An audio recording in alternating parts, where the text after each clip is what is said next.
Hello friends, UPSC experience channel में आपका स्वागत है।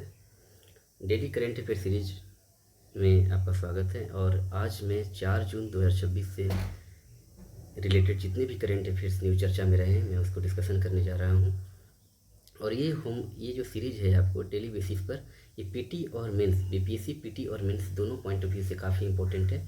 तो पीटी रिलेटेड जितने भी फैक्ट डेटा होंगे उसको आप एक अलग वार नोट्स में तैयार करेंगे, और मेंस रिलेटेड जो भी न्यूज होंगे उसको एक समरी के तौर पर दूसरे वार नोट्स में आप तैयार करेंगे। इसका मतलब 2 कॉपी आपके पास होना चाहिए, एक पीटी के प्रोस्पेक्टस से और एक मेंस के प्रोस्पेक्टस से, क्योंकि इस विजन आईएएस के डेली करेंट अफेयर सीरीज में आपको पीटी और मेंस दोनों रिलेटेड न केवल करेंट अफेयर बल्कि आईआर हो गए, इकोनॉमी रिलेटेड जो भी क्वेश्चन पूछे जाते हैं पीटी और मेंस दोनों में, ज्योग्राफी हो गए, पॉलिटी हो गए, उन सब का डिस्कशन मैं इस सीरीज के माध्यम से करने की कोशिश करूँगा।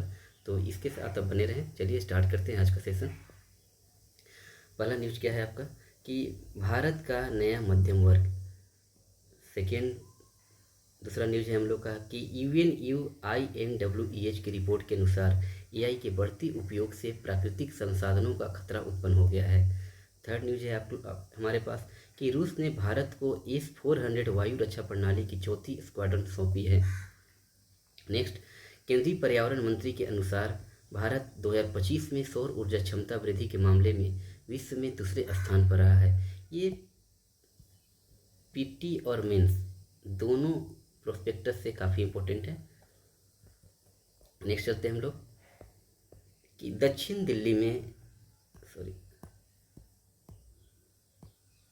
दिल्ली में एक इमारत में लगी आग ने भारतीय शहरों में अग्नि सुरक्षा से जुड़ी पुरानी समस्याओं को फिर से उजागर किया है।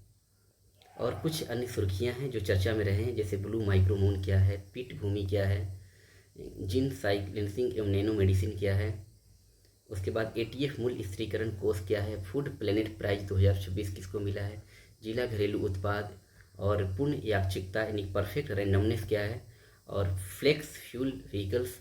और हाल ही में सुर्खियों में जो एक कंट्री, जो हमेशा हम लोग इस सीरीज में एक कंट्री की चर्चा करेंगे जो सुर्खियों में रहेंगे, और आज के जो सुर्खियों में चर्चा में रहे जो स्थल है वो कंबोडिया जिसका राजधानी नोम पेन है। चलिए स्टार्ट करते हैं आज का सेशन। तो फर्स्ट न्यूज हम लोग भारत का नया मध्यम वर्ग। बढ़ती आय, शहरीकरण और आर्थिक समृद्धि के कारण भारत का मध्यम वर्ग आकार तेजी से बढ़ रहा है। 1995 से 2021 के बीच देखा जाए तो भारत के मध्यम वर्ग का आकार प्रत्येक वर्ष 6.3% की दर से बढ़ा है, और अब यह देश की कुल आबादी का लगभग 31% है। तो मध्यम वर्ग में ग्रोथ देखने को मिला है। 1995 से 2021 के बीच देखा जाए तो मध्यम वर्ग का आकार प्रत्येक साल देखा जाए 6.3% के रेट से बढ़ा है, और यह देश की कुल आबादी का लगभग कितना है, 31% है। नेक्स्ट, आर्थिक सहयोग और विकास संगठन के अनुसार 2030 से 35 तक भारत के मध्यम वर्ग का आकार चीन से भी बड़ा हो जाएगा। ये काफ़ी ज़्यादा इंपॉर्टेंट डेटा है कि 2030 से 35 के आंकड़ों के अनुसार अगर देखा जाए, 2030 से 35 तक देखा जाए तो भारत के मध्यम वर्ग का जो आकार होगा संख्या के हिसाब से तो चीन से भी बड़ा हो जाएगा। सिर्फ मध्यम वर्ग की बात कर रहे हैं हम लोग। अब मध्यम वर्ग का आर्थिक योगदान क्या है? देश की घरेलू खपत को बढ़ाने वाला यह मुख्य कारक है। जैसे विश्व वर्ल्ड इकोनॉमिक फोरम के अनुसार भारत का मध्यम वर्ग 2026 में कुल उपभोग व्यय का 80% हिस्सा वहन कर रहा था, जो 2036 तक बढ़कर 93% हो जाएगा।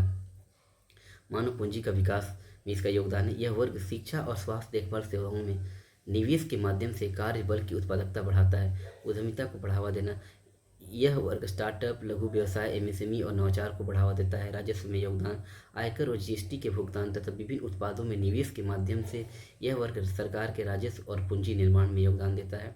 सामाजिक स्थिरता, यह वर्ग सामाजिक उन्नति और आर्थिक स्थिति लाने में मदद करता है। ये कुछ पॉइंट हैं जो मध्यम वर्ग का जो आर्थिक योगदान है उसको रिप्रेजेंट कर रहे हैं। 1 2 3 4 5 ये कुछ की पॉइंट है, ये ध्यान में रखिएगा। हालांकि ये पीटी में नहीं पूछे जाएंगे, लेकिन फिर भी कुछ फैक्ट है, कुछ डेटा है जो पूछे जा सकते हैं कि भारत का मध्यम वर्ग देखा जाए 2026 में देखा जाए कुल उपभोग व्यय का 80% हिस्सा वहन कर रहा था 2026 में, लेकिन यही कह रहा है रिपोर्ट, क्या बता रहा है कि 2036 तक यह बढ़कर 93% हो जाएगा, जो अपने आप में एक बहुत बड़ी बात है। अब चुनौतियाँ हैं, इसकी कुछ चुनौतियाँ हैं। आय में ठहराव, देश की आर्थिक प्रगति के बावजूद भी लोगों की वास्तविक आय में अपेक्षित वृद्धि नहीं हो पाई है। जीवन यापन की बढ़ती लागत, आवास, स्वास्थ्य देखभाल सेवा, शिक्षा और खाद्य पदार्थों की बढ़ती कीमतें उनके जीवन की गुणवत्ता को प्रभावित कर रही है। नौकरी की असुरक्षा है, ऑटोमेशन, एआई और गीग वर्क के कारण भविष्य की नौकरियों को लेकर अनिश्चितता बढ़ रही है। कर्ज का बोझ बढ़ा हुआ है, सामाजिक सुरक्षा योजनाओं का लाभ नहीं मिल पा रहा है। ये सब चुनौतियां हैं किसी मध्यम वर्ग में। अब मध्यम वर्ग के लिए सरकार की क्या पहले रही हैं? मध्यम वर्ग के लिए सरकार की जो पहले रही हैं, पहला, एक वित्तीय सुरक्षा, 12 लाख रुपए तक की वार्षिक आय पर अब आयकर का भुगतान नहीं करना पड़ता है और इससे जीएसटी दरों में कमी की गई है। उसके बाद वित्तीय समावेशन और उद्यमिता की पहल की गई है। इसके लिए पीएम जन धन योजना, जेम ट्रिनिटी जैसी योजनाएं आरंभ की गई है। आवास को देखा जाए तो पीएम आवास योजना शहरी और स्वामी किफ़ायती और मध्यम आय वर्ग की आवासीय परियोजना कोष जैसी पहले संचालित की जा रही है। परिवहन के बेहतर साधन जैसे मेट्रो रेल सेवाओं का विस्तार किया जा रहा है। स्वास्थ्य देखभाल, eat right India, Ayushman Bharat, प्रधानमंत्री जन आरोग्य योजना, ये सब क्या है, मध्यम वर्ग के लिए भी कुछ सरकार की पहले हैं जो उनको ग्रोथ करने में हेल्प कर रही हैं। और ये कुछ चुनौतियाँ हैं जो हम लोग देख लिए। अब ये सबसे बड़ा बात है कि मध्यम वर्ग माना किसको जाएगा, तो मध्यम वर्ग है कौन? तो मध्यम वर्ग की कोई सर्व स्वीकार्य परिभाषा नहीं है। यह विभिन्न देशों में आय स्तर, क्रय शक्ति, शिक्षा, जनसेवाओं तक पहुंच और संपन्नता की सामाजिक अवधारणा के आधार पर अलग अलग निर्धारित किया जाता है। विश्व बैंक देशों को आय के आधार पर वर्गीकृत करने के लिए प्रति व्यक्ति सकल राष्ट्रीय आय का उपयोग करता है। वित्तीय वर्ष 2026 के लिए आय वर्गीकरण देखा जाए तो निम्न आय, निम्न मध्यम आय, उच्च मध्यम आय और उच्च आय किसको मिला जाएगा? जिसके पास 1135 अमेरिकी डॉलर या इससे कम हो उसको निम्न आय की कैटेगरी में डाला जाएगा।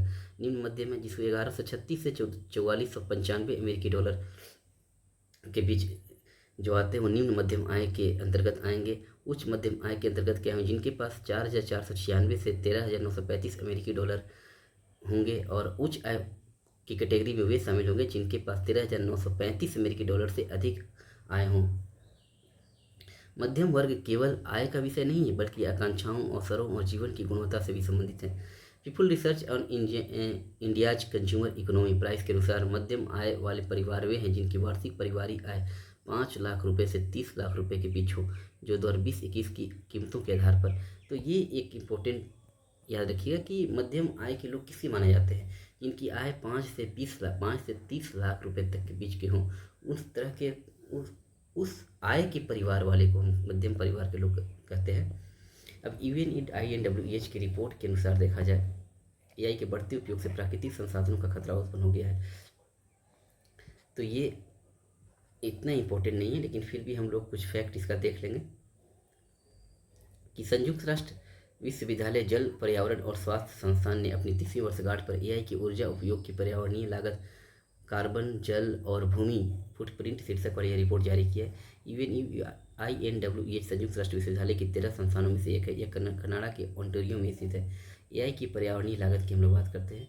बिजली, अनुमान है कि 2030 तक एआई को चलाने वाले डेटा सेंटरों की बिजली खपत 945 टेरावाट प्रति घंटे तक पहुंच जाएगी। कार्बन उत्सर्जन, इतनी बिजली के उत्पादन से 39.9 करोड़ टन CO2 समतुल्य का कार्बन फुटप्रिंट उत्पन्न होगा। इसकी भरपाई के लिए 110 वर्षों में 6.7 अरब पेड़ लगाने होंगे। इस संसाधनों में कमी, एआई के कारण जल की खपत इतनी होगी कि वह उप सहारा अफ्रीका के 1.3 अरब लोगों की वार्षिक जल की न्यूनतम मांग को पूरा कर सकती है। साथ ही इसके लिए 14,500 वर्ग किलोमीटर से अधिक भूमि की आवश्यकता होगी। ई अपशिष्ट संकट, वर्ष 2030 तक एआई अवसंरचना से प्रत्येक वर्ष 25 लाख टन ई अपशिष्ट उत्पन्न हो सकता है, जिससे सबसे बुरा प्रभाव ग्लोबल साउथ के देशों पर पड़ेगा।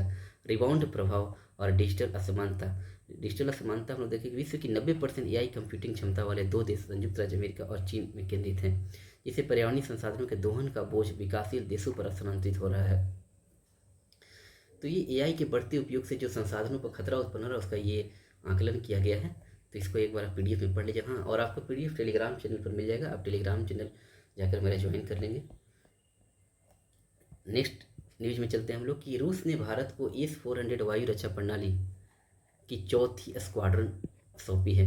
भारत और रूस के बीच 2018 में $5.43 अरब का समझौता हुआ था। कब? 2018 में समझौता हुआ था $5.43 अरब का। इस समझौते के तहत भारत को 5 S-400 रेजिमेंटल सिस्टम क्या होते हैं, भारत को मिलने थे कितने? 5।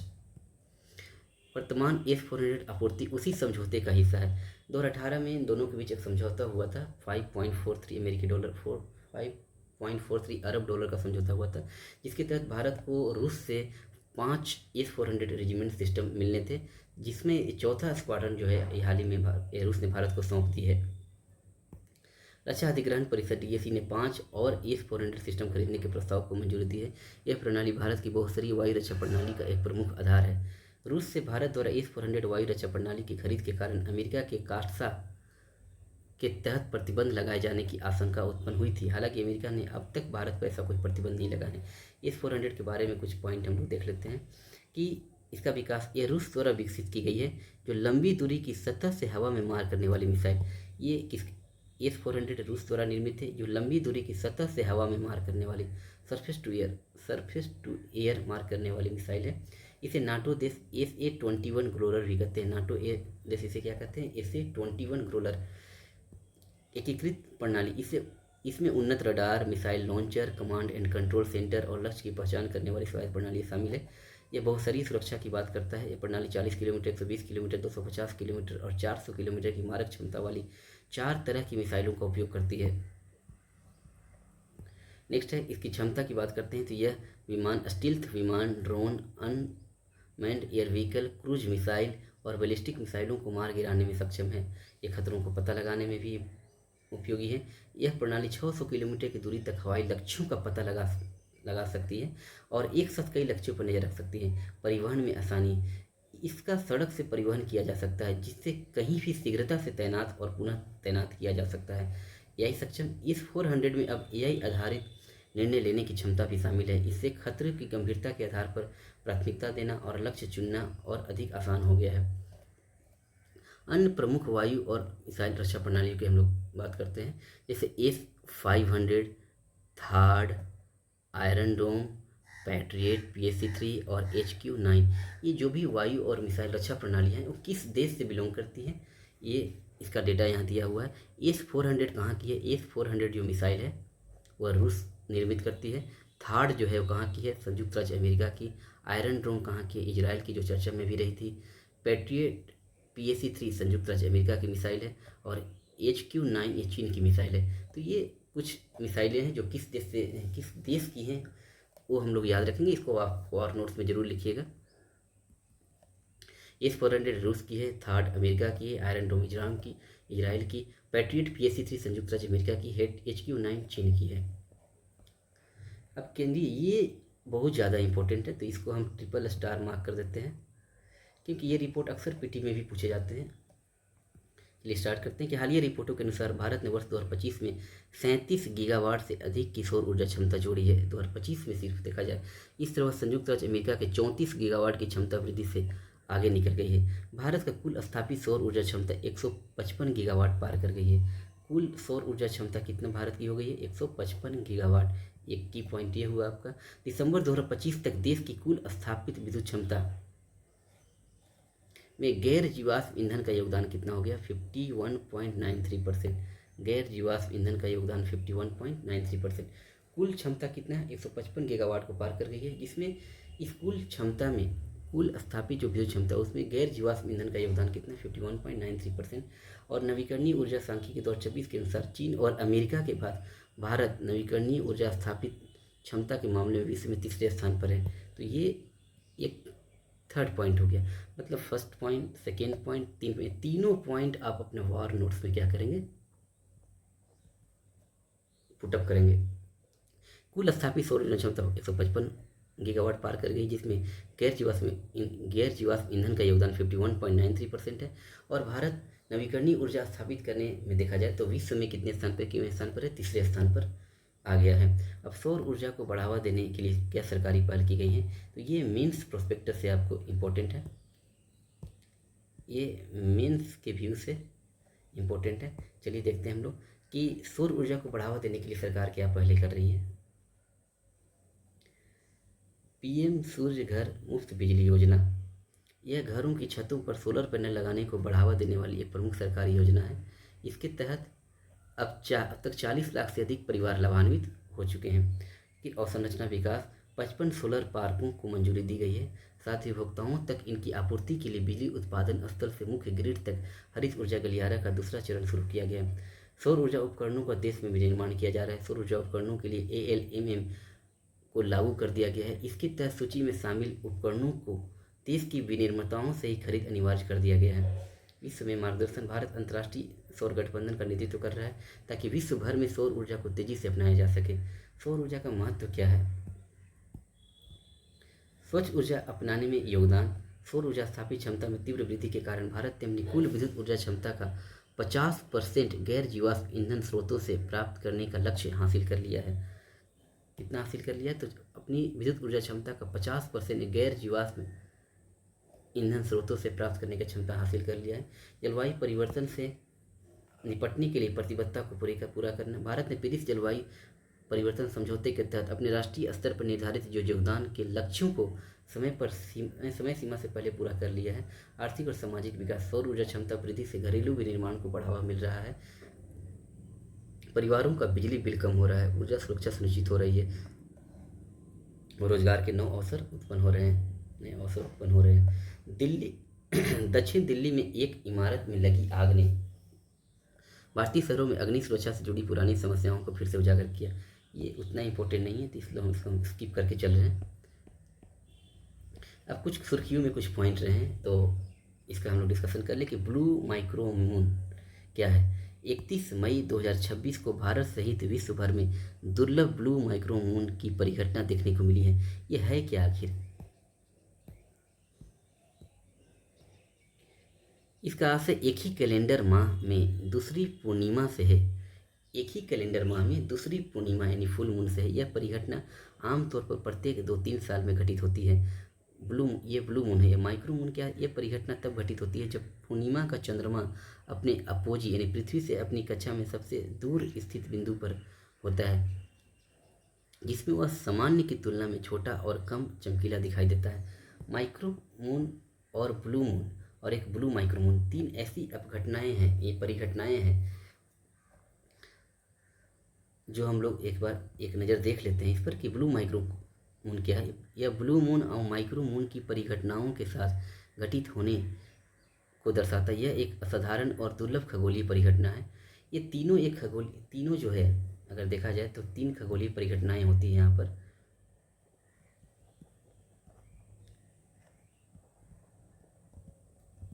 खगोलीय परिघटनाएं 3 क्या है? एक ब्लू मून, एक माइक्रो मून और एक ब्लू माइक्रो मून। ये ब्लू मून क्या है और माइक्रो मून क्या है और ब्लू माइक्रो मून एक बार फिर से मैं डिस्कशन कर देता हूँ उसका कि ब्लू मून इसका आशय क्या है कि एक ही कैलेंडर माह में दूसरी पूर्णिमा, एक ही माह में 2 पूर्णिमा की परिघटना ब्लू मून कहलाती है। और माइक्रो मून क्या कहलाती है कि जब पूर्णिमा का चंद्रमा अपने अपोजी यानी पृथ्वी से, अपोजी का मतलब क्या होगा? पृथ्वी से अपनी कक्षा में सबसे दूर स्थित बिंदु पर होता है तो इसे वह सामान्य की तुलना में छोटा और कम चमकीला दिखाई देता है। ये आपको हो गया माइक्रो मून। और ब्लू माइक्रो मून क्या कहलाता है कि यह ब्लू मून और माइक्रो मून की परिघटनाओं को एक साथ घटित होने, दोनों के एक साथ घटित होने की दर्शाते हैं को ब्लू माइक्रो मून कहा जाता है। जीन साइलेंसिंग एवं नैनो मेडिसिन। शोधकर्ताओं ने एक लक्षित जीन साइलेंसिंग नैनो मेडिसिन विकसित की है जो स्तन कैंसर के ट्यूमर के प्रसार को प्रभावी ढंग से रोक सकती है। जीन साइलेंसिंग तकनीक के बारे में क्या है? एक जैविक प्रक्रिया है जिसमें एक कोशिका मुख्यतः किसी विशिष्ट जीन के कार्यों को धीमा करती है या रोकती है।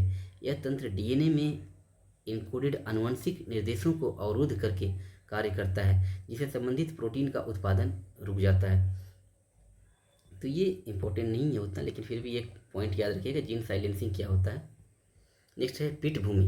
विश्व पीठभूमि यानी विश्व पीठभूमि 2 जून को मनाया जाता है। इसके अवसर पर खाद्य एवं कृषि संगठन ने पीठभूमि की महत्वपूर्ण भूमिका को रेखांकित किया है। ये पीठभूमि होता क्या है? ये जल संतृप्त आर्द्र भूमि परितंत्र है जो आंशिक रूप से विघटित जैविक पदार्थ से बनते हैं। इनमें बोगस, फेन्स, मायर्स और दलदल शामिल है। इसका महत्व क्या है? ये पृथ्वी के केवल 3 से 4% क्षेत्रफल पर विस्तृत है, लेकिन वैश्विक मृदा कार्बन का लगभग 30% भंडारित करते हैं। कार्बन सिंक विश्व के संपूर्ण वन बायोमास में जितना कार्बन भंडारित है उसका दोगुना पीठ भूमि में भंडारित है। ये जलवायु और जल प्रवाह को नियंत्रित करते हैं, बाढ़ और सूखे के खतरे को कम करते हैं और जैव विविधता को संरक्षित करते हैं। पीठभूमि कम होने से बड़े पैमाने पर ग्रीनहाउस गैसों का उत्सर्जन होता है और पारिस्थितिकी तंत्र सेवाओं में कमी आती है। नेक्स्ट है एटीपी मूल्य स्थिरीकरण कोष क्या है। तो केंद्रीय मंत्रिमंडल ने अनुसूचित भारतीय एयरलाइनों के लिए एटीएफ विमानन टरबाइन ईंधन की कीमतों को स्थिर रखने हेतु मूल्य स्थिरीकरण कोष को मंजूरी दी है। एटीएफ मूल्य स्थिरीकरण कोष के बारे में देखा जाए तो कोष की राशि 10,000 करोड़ रुपए तक है। उद्देश्य इसका क्या है कि विश्व में ईंधन मूल्य में वृद्धि को देखते हुए एटीएफ की कीमतों को स्थिर बनाए रखना। इसकी अवधि 36 महीने की है। और एटीएफ का महत्व क्या है, यह एयरलाइंस की परिचालन लागत का लगभग 40% हिस्सा होता है। नेक्स्ट चलते हैं हम लोग की परफेक्ट रैंडमनेस क्या है। ये इंपॉर्टेंट नहीं, आप लोग पीडीएफ में पढ़ लीजिएगा। फूड प्लैनेट प्राइज 2026 किसको मिला है, तो ये इंपॉर्टेंट है पीटी पॉइंट ऑफ व्यू से। आंध्र प्रदेश समुदाय प्रबंधित प्राकृतिक कृषि कार्यक्रम एपीसीएनएफ को वर्ष 2026 का फूड प्लैनेट पुरस्कार, वर्ष 2026 का फूड प्लैनेट पुरस्कार किसको मिला है, तो आंध्र प्रदेश का जो एक समुदाय प्रबंधित प्राकृतिक कृषि कार्यक्रम को दिया गया है, जो आंध्र प्रदेश का है। आंध्र प्रदेश के कृषि विभाग के तहत रायथू साधिका संस्था द्वारा वर्ष 2016 में प्रारंभ किया गया था एपीसीएनएफ। इसका उद्देश्य किसानों को प्राकृतिक खेती अपनाने में सहायता करना। एपीसीएनएफ जो कार्यक्रम है वो आंध्र प्रदेश समुदाय से संबंधित है और इसका मुख्य कार्य है कि किसानों को प्राकृतिक खेती अपनाने में सहायता करना। ये फूड प्लैनेट प्राइज 2026 के बारे में देखा जाए तो फूड प्लैनेट पुरस्कार वैश्विक खाद्य प्रणालियों के रूपांतरण पर केंद्रीय विश्व का सबसे बड़ा पर्यावरण पुरस्कार है। ये प्रदान करने वाली संस्था कौन है, कर्ट बर्गफोस फाउंडेशन। इसका उद्देश्य खाद्य सुरक्षा, जलवायु अनुकूलन और जैव विविधता संरक्षण के लिए नवीन संसाधनों को बढ़ावा देना।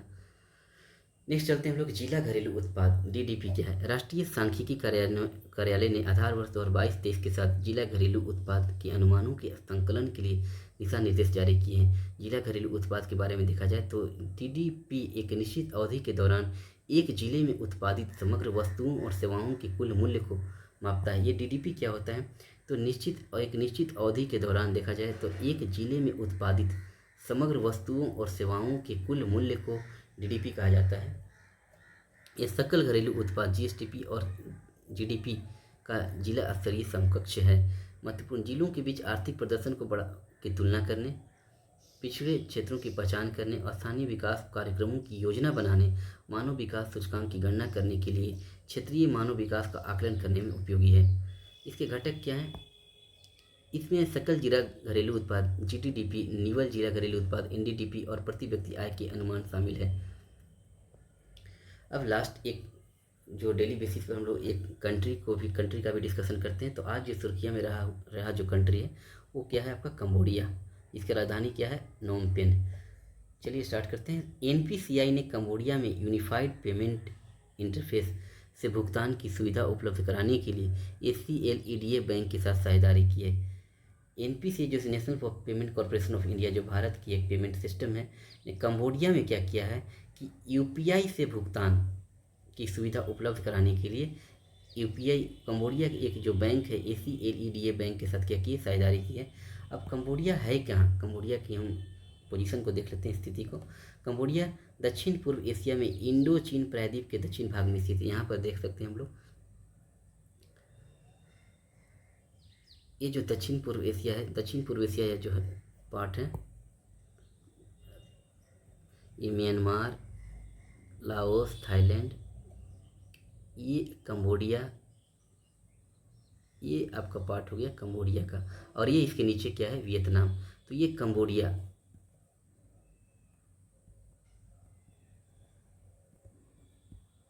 ये कंबोडिया है। अब ये कंबोडिया दक्षिण पूर्व एशिया में इंडो चीन प्रायद्वीप के दक्षिण भाग में स्थित है। ये इंडिया एशिया का पार्ट था, ये चाइना हुआ, तो इंडो चीन का ये दक्षिण पार्ट आपका हो गया कंबोडिया।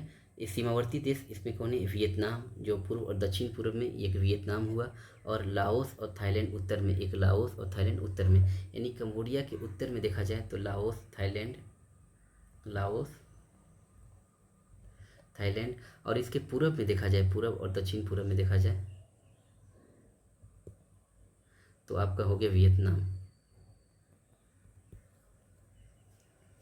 इसकी सीमावर्ती जल निकाय की बात करते हैं तो थाईलैंड की खाड़ी है, इसके बगल में देखा जाए तो ये थाईलैंड।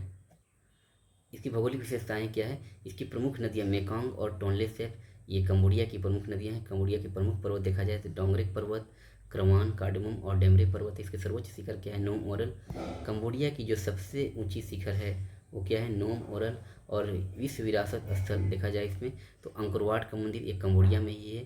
प्रेह विहार मंदिर जो शिव की मंदिर है ये भी कंबोडिया में है। तो ये आज का मेरा ये करेंट अफेयर आज कंप्लीट हुआ। और इसमें जो फैक्ट होंगे उसको आप एक और नोट्स में तैयार कर लीजिएगा। और इसी तरह डेली करेंट अफेयर सीरीज में आप हमसे जुड़े रहें। आपको एग्ज़ाम में जब ये डेटा या फैक्ट जब भी एग्ज़ाम में इस तरह के पूछे जाएंगे तो आपको बर्डन नहीं लगेगा। आपको ऐसा फील होगा कि हाँ, इतना इस तरह के टफ डेटा, इस तरह के टफ क्वेश्चंस को मैं पहले कहीं देख चुका हूँ। तो आपको क्वेश्चन को हैंडल करने में, उसके ऑप्शंस के साथ खेलने में आपको आसानी होगी। क्योंकि अब कितना भी आप पढ़ लीजिए, जो पैटर्न बीपीएससी का चल रहा है उसमें आप पढ़कर तो सिर्फ नहीं निकाल सकते, उसमें आपको ऑप्शंस के साथ आना पड़ेगा। और ऑप्शंस के साथ तभी खेल पाएंगे जब उस चीज़ों को आप पहले एक नज़र सरसरी निगाह से आप क्रॉस किए हुए होंगे, या फिर उसको एक बार आप देखे होंगे कहीं ना कहीं, तब उसका आकलन किया जा सकता है। इसलिए मैं सारे फैक्ट को क्या करता हूँ, उसको डेली बेसिस पर यहाँ लाने की कोशिश कर रहा हूँ, जो न सिर्फ पीटी के दृष्टिकोण से इम्पोर्टेंट है बल्कि मेंस के पॉइंट ऑफ व्यू से भी उतना ही इम्पोर्टेंट है। तो चलिए आज का सेशन मैं यहाँ अंत करता हूँ। और आपको ये पीडीएफ जो है टेलीग्राम चैनल पर प्रोवाइड कर दिया जाएगा। आप लोग प्लीज़ टेलीग्राम चैनल को ज्वाइन कर लें। चलिए, धन्यवाद।